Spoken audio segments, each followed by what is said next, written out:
ভাই দেশের যে পরিস্থিতি, হ্যাঁ বলো। গণতন্ত্র লাই আমরা জীবন দিয়ালাম। অবশ্যই গণতন্ত্র লাই জীবন দিয়ালাম লাগবো। হ্যাঁ প্লে। এই গণতন্ত্র আমাদেরকে টিকে রাখতে হবে। অবশ্যই আমরা সবাই একমত আছো তো? হ্যাঁ, আমরা আছি ইনশাআল্লাহ। রেডি। ভাই যদিও গণতন্ত্র লাই আমগো অবশ্যই। এত বাইরা শহীদ হইছে। আমরা এই গণতন্ত্র যেভাবে হোক এই অত্যাচার জুলুম থেকে আমাদের দেশকে রক্ষা করতে হবে। অবশ্যই আমরা জীবন সবাই প্রয়োজন আমরা জীবন আমাদের দেব। যত আমাদের ভাই ব্রাদার আছে আমরা চাই আমাদের দেশকে অত্যাচার জুলুম থেকে রক্ষা করার জন্য। আমরা সবাই কি প্রস্তুত?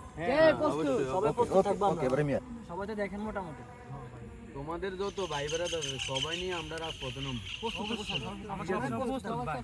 সবাই সবসময় আচ্ছা ওকে যাই এবারে। সবসময় দেখি দেশের যে হ্যাঁ আমরা এই তো- গণতন্ত্র টিকিয়ে রাখার জন্য দরকার হলে আমাদের জীবন দিয়ে দিব। হ্যাঁ, তারপরে আমরা তো আমরা সবসময় দেখি যারা দেশের কি পরিস্থিতি। একটু শোনো, তোমরা তো এখানে আমি অনেকক্ষণ থেকে তোমাদের যে কথাগুলো তোমরা কইতেছ শুনতেছি, তো আমি কি একটু বসতে পারি? জি ভাই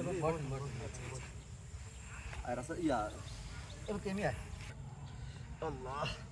আচ্ছা তো তোমরা কি নিয়ে কথা বলতেছো দেখো একটু বলো। ভাই, আমরা বলতেছি দেশের যে পরিস্থিতি, আমরা চাই আমাদের দেশকে এই কথাটা শুধু আল্লাহ। রেডি।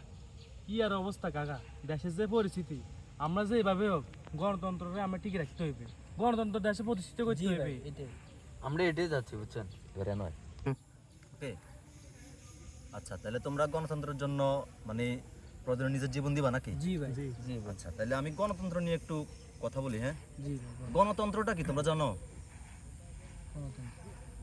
দেশের যে না ইমিয়া কি জানি আসি দিস না।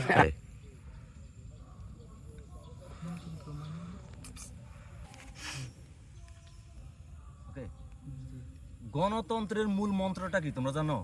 গণতন্ত্রের মূল মন্ত্রটা হচ্ছে সকল ক্ষমতার উৎস হচ্ছে জনগণ, জনগণের শাসন। তো আমরা কি মুসলিম না? জি জি। আমাদের দেশটা কি মুসলিম কান্ট্রি না? জি ভাই আমাদের দেশে যে সমস্ত রাজনৈতিক দল আছে ইসলামপন্থী কিছু দল ছাড়া বাকি সব দলেরই মূল মন্ত্র কিন্তু গণতন্ত্র।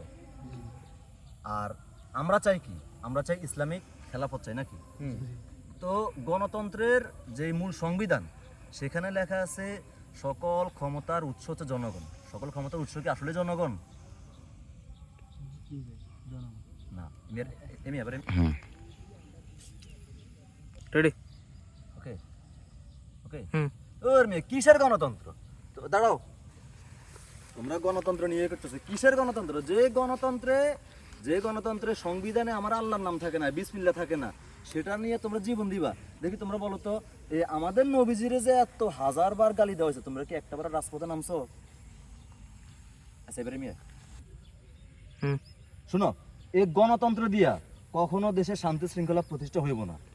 গণতন্ত্র মানে গণতন্ত্রের মূল যে সংবিধান সেটাই তো তোমরা জানো না। তোমরা কিসের গণতন্ত্র করো আমি বুঝি না। গণতন্ত্র দিয়ে দেশে শান্তি হয় যেখানে তোমার আল্লাহর বিধান নেই। আমরা তো মুসলিম। এই গণতন্ত্রটা আনছে কে তোমরা জানো? কার্ল মার্কস, লেনিন, তারপরে মাও সেতুং, এদেরকে তোমরা চিনো? এরা হচ্ছে সম্পূর্ণ ইসলাম বিরোধী। তো তোমরা ওদের আদর্শ তোমরা ধারণ করি তোমরা রাজপথে নামবা, জীবন দিবা। বাহ, আমার দেশের যুব সমাজ আজ ধিক্কার জানাই তোমাদের জন্য আমরা। অথচ যে আবু বকর, ওসমান, আলী, আমাদের নবীজি, খালেদ বিন ওমর, তোমরা ওদের আদর্শ কেন ইয়ে করো না? আমরা কেন মাসুদের আদর্শ ধরবো?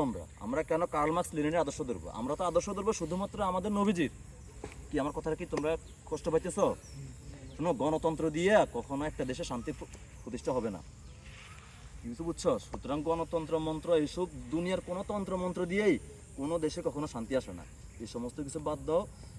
যারা এখন সরকার প্রধান আছে আমরা চাইলেও কিন্তু গণতন্ত্রটা এখন আমাদের দেশ থেকে চেঞ্জ করতে পারবো না।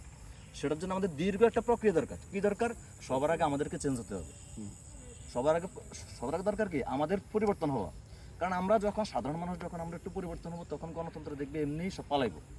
সুতরাং এসব তন্ত্রমন্ত্র বাদ দাও ভাই, দুনিয়ার এগুলো বাদ দাও। এর চাইতে ভালো নবীর আদর্শ মানি চলো। নামাজ রোজা আমরা সবাই হয়তো ঠিকমতো পড়তে পারি না, এটা ঠিক আছে, কিন্তু গণতন্ত্র কিন্তু সরাসরি আমার ইসলাম বিরোধী। তোমরা কি এটা জানো? সরাসরি ইসলাম বিরোধী।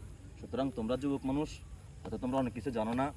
তো তোমাদের প্রতি আমি একটা অনুরোধ করব, সেটা হচ্ছে যে দল করো সমস্যা নেই, আওয়ামী লীগ করো, বিএনপি করো, জামাত করো, এনসিপি করো, কোনো সমস্যা নেই, সেটা তোমার ব্যক্তিগত অধিকার। আর গণতান্ত্রিক দেশ, আমাদের দেশটা যেহেতু গণতান্ত্রিক, এই দেশে তোমরা এটা করতেই পারো স্বাভাবিক, কিন্তু গণতন্ত্রকে সাপোর্ট করিও না। যেই দল গণতন্ত্রের উপর ভিত্তি করে দাঁড়িয়ে আছে সেই দলকে সাপোর্ট করিও না।